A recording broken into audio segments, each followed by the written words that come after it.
This part of the spinner, this part of the spinner, and a couple of little screws are what comes in the kit.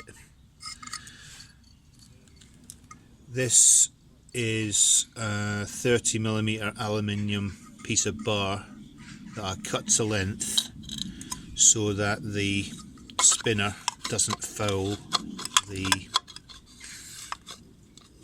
heads of the bolts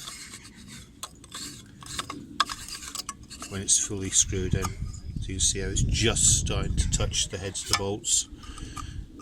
The aluminium bar had to be cut to length. I did that on the lathe because it was easier for me to get the correct length, because it was correct to almost half a millimetre, 0.1 of a millimetre is what I measured it to, but it probably needs to be to half a millimetre.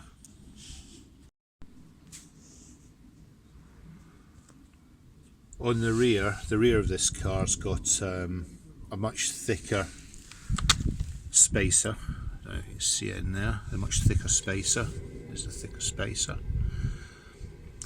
And what I did with this one was I drilled into the head of the bolt that holds the spacer rather than drilling into the spacer, because I couldn't.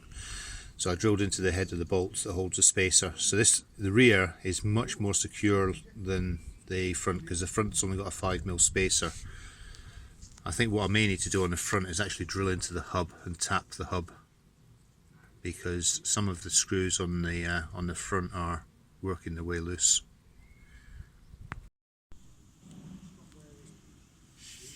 The rear was easier to make because it's always a bit of a struggle just to get the spinner to come off. There we go. The rear was easier to make because it's flat. And also what I did when I attached it, I didn't just attach it in the centre. You've got to attach it in at least one of the two positions, and I did both. That stops it all from spinning when it's on here. If it was only attached in the centre, it would spin. It would spin, come undone and fall off.